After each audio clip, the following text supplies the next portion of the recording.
Mas e como que é ser uma das únicas deputadas que tem uma visão prática de mundo, não tá ali só por motivos de ganho pessoal? Como que é ser assim? É difícil? Cara, eu lembro que teve uma votação importante, que eu não vou lembrar qual é, eu sei que ela era importante, que o PDT inteiro falou que era pra votar A, daí tu votou B porque era a tua convicção. Eu falei assim, caralho, essa mina é foda. Essa mina, ela tá votando de acordo com o que ela pensa. Isso foi um bagulho que chamou minha atenção. Foi a Previdência, eu acho. A reforma da sim. Previdência. Eu acho que esse é um bom exemplo. Obviamente foi um voto difícil, mas é um bom exemplo. Por quê? Muitas pessoas acham que a maior, divisão no Congresso é a esquerda-direita. Isso não é real. Assim, tem um grupo de esquerda, tem um grupo de direita, tem um grupo ideológico. Mas tem um grupo muito maior que é o fisiológico. Que é esse que a gente estava falando. A pessoa não vai estudar e falar, cara, pra mim o mais importante é eficiência, é combate... Não, não é isso. A pessoa vai dizer, ó, a orientação do governo é essa, ou de fulano é essa, e eu vou ganhar a minha emenda, vou ganhar aqui o negócio.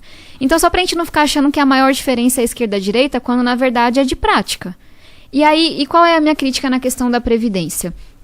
Cara, eu estudei muito esse tema. Muito, muito mesmo. Eu não faço as coisas de brincadeira. E aí, quando eu olhava para os números da Previdência, a gente via, vamos ver se eu lembro certinho, até 2026, que é daqui 5 anos, né? Daqui 5 anos, de cada R$10 do dinheiro público, 8 ia para pagar a aposentadoria. Ia sobrar 2 para pagar saúde, segurança, educação, tudo. Então, para mim, era muito óbvio que a gente tinha que fazer uma reforma, porque as pessoas passaram a viver mais porque era necessário. E aí tinha uma outra coisa que me doía muito, que é esse Brasil desigual que a gente tem, né? Cara, sei lá, minha mãe foi diarista, meu pai foi cobrador de ônibus, meu tio é pedreiro. Essas galeras se aposentavam com uma regra, por idade. A turma de classe média ou de classe alta se aposentava por tempo de contribuição. Por quê? Porque conseguiam carteira assinada. Não é uma coisa que todo mundo consegue. E aí tinha muita, coisa errada que o governo mandou na proposta. Só que tudo que a oposição elencou, a gente conseguiu mudar. Tudo, 100%, que o governo mandou na proposta. E aí a gente, basicamente, é algo técnico, mas é importante explicar. Pegava essas regras das pessoas mais pobres, que era por idade, e jogava essa regra para quem estava mais em cima. Só que essa turma ficou revoltada. E eu entendo que é foda, você tem que...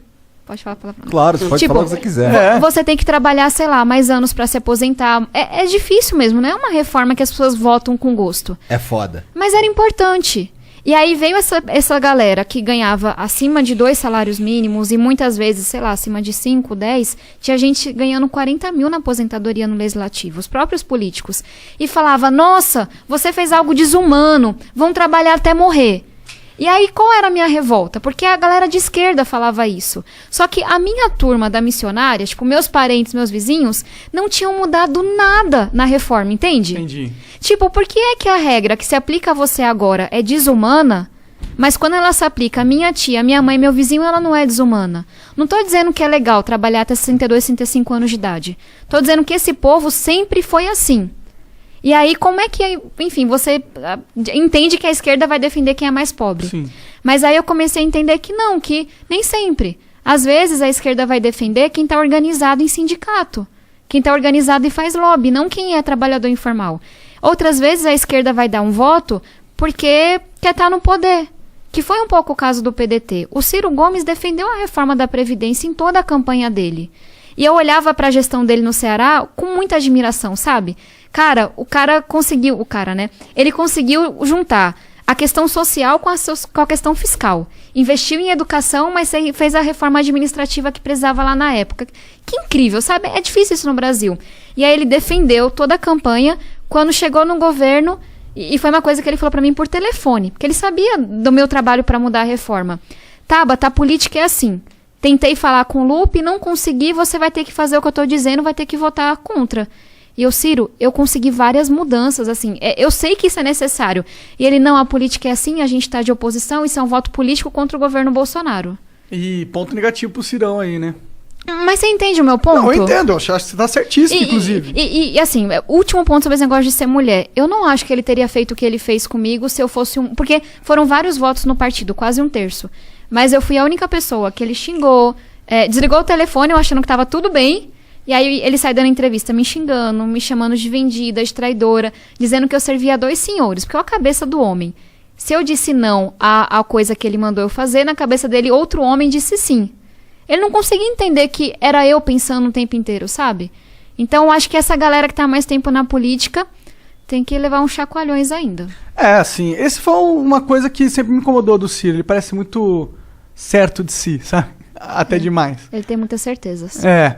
Bom, e aí o que deu? Deu mó rolo, né? Você até falou que 3 semanas atrás saiu no veredito, sei lá. Não é fácil enfrentar esse povo, não. Porque qual era a cabeça deles, assim? Eu era uma menina. Pensem, eu tentei dizer isso. Eu cheguei na política chegando mesmo, assim. Não era que eu tinha padrinho, sabe, morando no mesmo lugar. Eu cheguei com a conta zerada, pagando no cartão de crédito. Eu cheguei desse jeito. E aí, de repente, começa esse ataque do Ciro, do Lupe, de várias pessoas do partido, dizendo que eu era financiada. Às vezes pelo Jorge Paulo Lema, às vezes pelo Jorge Soros. Cada hora inventava um homem rico pra me financiar e pra mandar em mim. Dizendo que eu era traidora, que eu tinha traído os trabalhadores. Porque não anda na periferia, não conhece a realidade. Então, tipo, na minha comunidade, eu andava de boa. Eu nunca fui parada. Só que, o que está acontecendo nas redes sociais? Ameaça de morte, ameaça de estupro, gente do partido dizendo que ia acabar com a minha cara, que se eu me visse na rua. Porque, de novo, assim, a gente tá muito violento, né, como país.